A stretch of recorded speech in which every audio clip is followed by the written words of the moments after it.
Assalamualaikum warahmatullahi wabarakatuh. Perkenalkan, nama saya Ustandatun Dinia Akroma dengan NIM 211210129 dari Program Studi Pendidikan Agama Islam Lokal F. Baiklah, saya akan mempresentasikan makalah saya yang berjudul Langkah-langkah dalam melakukan penilaian belajar.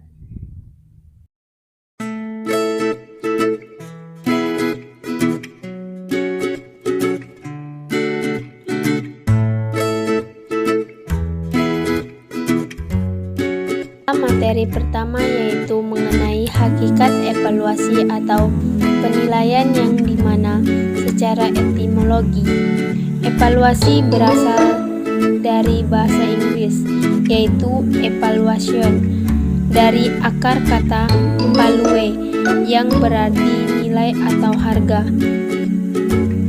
Nilai dalam bahasa Arab disebut al-qiyamah atau al-takdir yang bermakna penilaian atau evaluasi.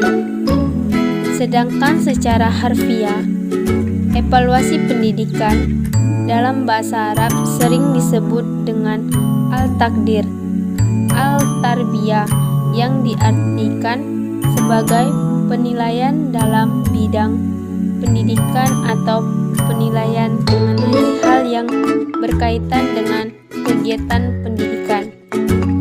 Pengertian evaluasi secara umum dapat diartikan sebagai proses sistematis untuk menentukan nilai sesuatu atau ketentuan kegiatan, keputusan, unjuk kerja, proses orang, objek, dan yang lain berdasarkan kriteria tertentu melalui penilaian. Untuk menentukan nilai sesuatu dengan cara membandingkan dengan kriteria, evaluator dapat langsung membandingkan dengan kriteria umum, dapat pula melakukan pengukuran terhadap sesuatu yang dievaluasi, kemudian membandingkan dengan kriteria tertentu.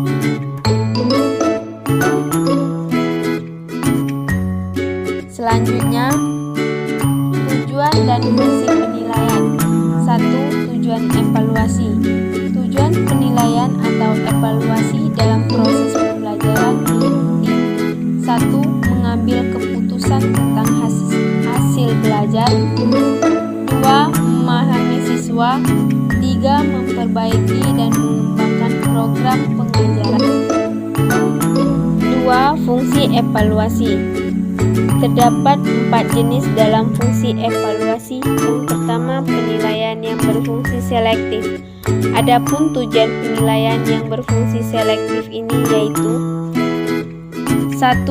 Untuk memilih siswa yang dapat diterima di sekolah tertentu. 2. Untuk memilih siswa yang dapat naik kelas atau tingkat berikutnya. 3. Untuk memilih siswa yang seharusnya mendapatkan beasiswa. 4. Untuk memilih siswa yang sudah berhak meninggalkan sekolah dan sebagainya. 2. Penilaian berfungsi diagnostis. Jadi, dengan mengadakan penilaian sebenarnya guru mengadakan diagnosis kepada siswa tentang kebaikan dan kelemahannya. 3. Penilaian berfungsi sebagai penempatan sistem baru yang kini banyak dipopulerkan negara barat adalah sistem belajar sendiri. 4. Penilaian berfungsi sebagai pengukur keberhasilan. Fungsi keempat dari penilaian ini dimaksud untuk mengetahui sejauh mana suatu program berhasil diterapkan. Selanjutnya, jenis-jenis evaluasi. Menurut waktu pelaksanaan, evaluasi dibagi menjadi 2 jenis, yaitu evaluasi formatif dan sumatif. Adapun berdasarkan tujuannya, evaluasi dibagi menjadi 4 jenis diantaranya. 1. Evaluasi formulasi, evaluasi proses, evaluasi biaya, evaluasi dampak.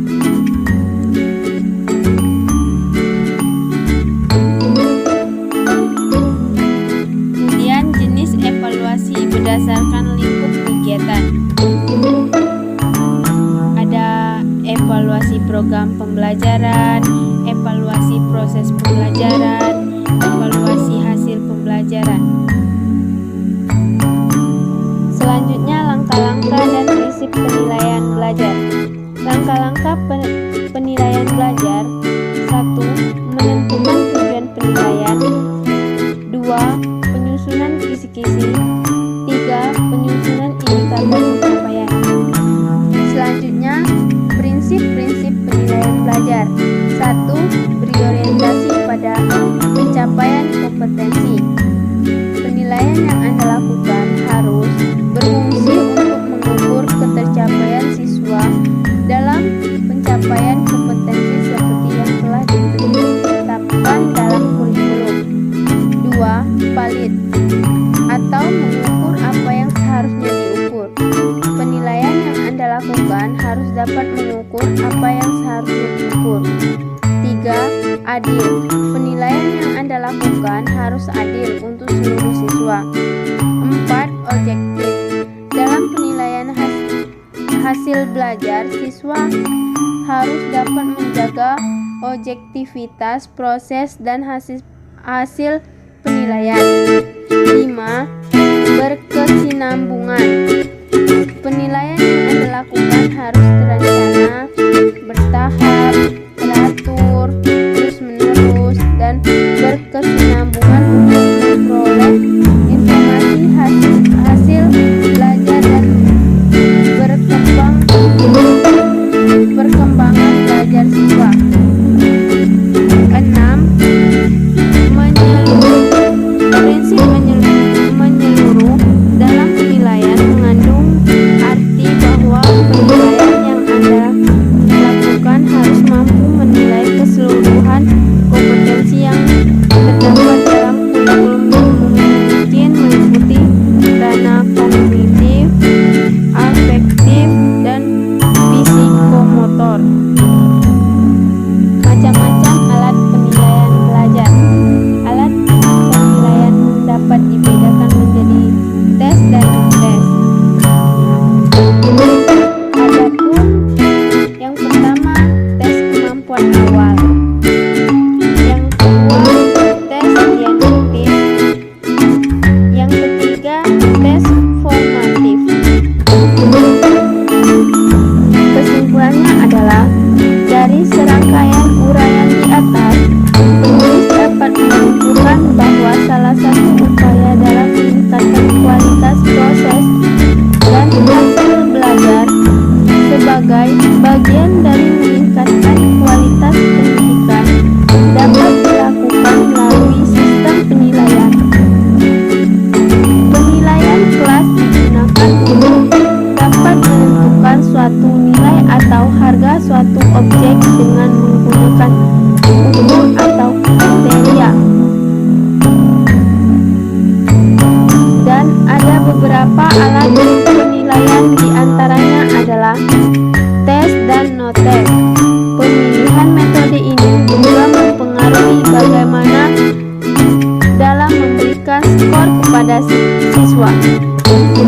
Secara khusus, dalam konteks pembelajaran di kelas, penilaian dilakukan untuk mengetahui kemajuan dan hasil belajar peserta didik, mendiagnosa kesulitan belajar mengajar, dan menentukan kenaikan kelas.